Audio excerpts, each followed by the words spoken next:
Hello, everyone. Welcome back to another episode of the Randy Rex Show. I'm so happy to have you back, tuning in to this crazy shenanigans that I put out for no one and everyone. I love doing this so much, and there is there's so many aspects to putting together a show, putting together a YouTube channel episode, and all of these things that come into play. And obviously, people want likes, people want subscriptions, people want followers, and I'm not different. But right now, I kind of just stumbled into this face first. And as much as I want all of that, right now it's at a point where it is such a almost like a guerrilla style, like just renegade, running off of fumes, trying to throw together some sort of end product, and it isn't always beautiful, it isn't always pretty, it doesn't always come out on time or whenever I want it to come out, but I still put it out and it's still out there. And um people can bring it up and they can make fun of me, they can mock me, they can ridicule me, not to be negative, but I am still proud of myself for doing this, and I will always be proud of myself. But obviously, I don't want negativity. It is such a easy uh, way for me to just come on here and talk seemingly into oblivion. But at some point, there's only so much that I can ignore or push out of my reality whenever I'm putting myself out there like this. Again, like there's just so many elements and so many factors into me being here and doing this. But yeah, and like the Ahead app, I love doing the Ahead app. I lost my streak. I was doing it for about 20-ish days, and then I lost my streak, and now I'm kind of like at 15-ish days. But I don't know how I lost my streak. I feel like that was unfair when I did, but it is what it is. You know, um there's so many times where I've just been such a dick, and I've been such an asshole, and I'm ashamed of the way I behaved. I'm ashamed of my attitude, Um, like even to the point where I'm like, you should, you should feel bad. You should feel shame, and I do. But at the same time, like if you're just in a place of feeling bad and feeling shame, like that's never gonna really produce anything positive or worthwhile. So, there's just I have been the type of person where I really create a narrative with what's happening outside of myself, and like I follow it to like such a conviction, like it's such a conviction and such truth, when in all actuality I don't know what the fuck I'm talking about.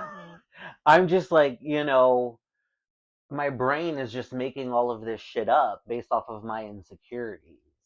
And going through the Ahead app, it's really shining a light on all of this. And you know, I just like to talk about it because, well, number one, it is what is happening in my life right now. It's very relevant to me. It's top of mind. Number two, I'm always the type of person, I like to be an open book. I don't like to be wrong, but I do like to admit when I'm wrong. I like to try to grow from my mistakes and not just let it be something that debilitates you or me, because that has been something that's happened with me a lot through my life. But so there's that. I hope you like this show. We have a couple more episodes until the finale of Survivor and the Randy Rex show. We're down to the final 7, about to be the final 6, and then it should be just one more episode after that. I think it's the big finale.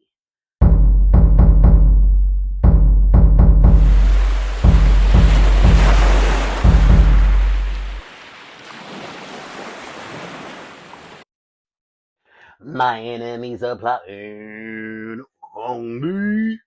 On me, my enemies are plotting.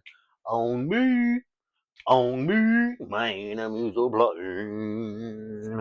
On me, on me, my enemies are plotting. So, Star's gone. And I should have seen this coming. Kari and Ivani both voted Star. They both thought that Star was going to be the one to go, and they were right. I don't care that they're right. I care that Star's gone. She was such a sweetie, and she never got any footing in the game. She really tried to hitch her wagon to Eva, and Eva has just been like ready to kick her butt out the door. And that's what happened. Now, last episode I said about how much I reached a new level on my fandom and I know what's going on. But now, with this last episode, I feel like I have no idea what's going on. I feel like I was and still am so deeply entrenched in all of the gameplay, but now I just don't know what's going to happen. Like, with Star being gone, we know that there is still that core 4 of Eva, Joe, Kyle, and Shaheen. Camilla even talked about how those 4 are running the game. And, she does have trust with Kyle because Kyle is her number 1. And this is a part where, like, I get so confused. Like, I don't know what's going to happen. Because Camilla and Kyle have both said that they're each other's number 1s. But at the same time, Kyle is talking about not betraying anybody and, like, not, pulling the wool over anybody's eyes. And it's so ambiguous the way that they bring it up on the show and the way they show it to us. You don't know, like, is he talking about Joe and Eva? Is he talking about Camilla? And a huge part of me is like, okay, he's done with Camilla.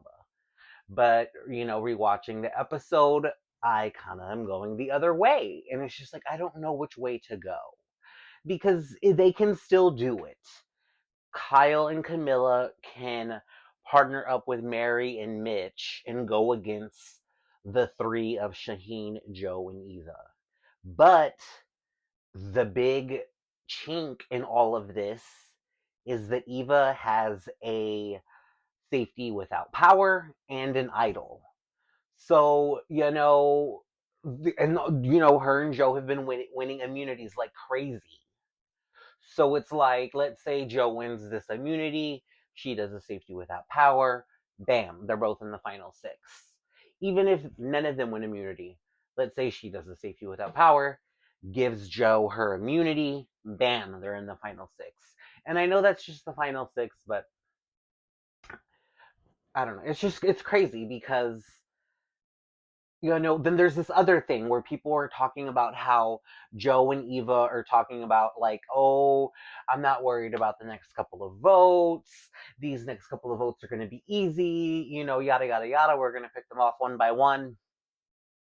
And for whatever reason, I did not interpret that the way that everyone else did, which is the way of like, okay, clearly that they're showing us them saying this, that that's not going to happen. Like there is going to be something that stops them from just having an easy ride to the end. I don't think that that's what's going to happen.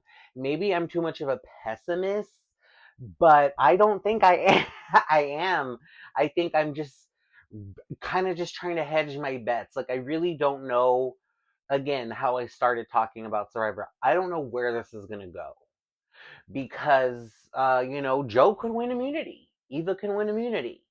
And coupling that with her advantages and her idol, or it can really propel them. But even at that, it's just like, yeah, they get to the final six, final five, but who are they there with? And what are those people going to do to get them out? And can they? And will they? They probably can. So uh, it's crazy. It's a good season. It's getting a lot of people up in arms, which is how I know it's a good season. I've seen a lot of people coming for Mitch, saying he's a horrible character or a horrible player, one of the worst players ever, yada yada yada, one of the worst players in the new era. I'm just like, oh my goodness. It's not that deep, people.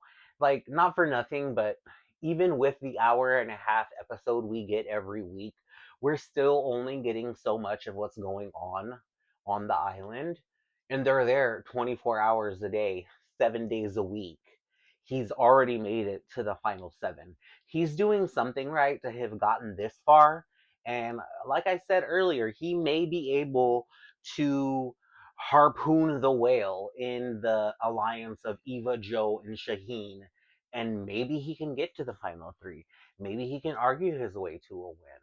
I don't know. That would be a fun season to see these quote unquote underdogs band together still when it's seemingly at the last minute and not even really probable, and be able to come out on top. That is the season that I am hoping we're watching, but time will tell.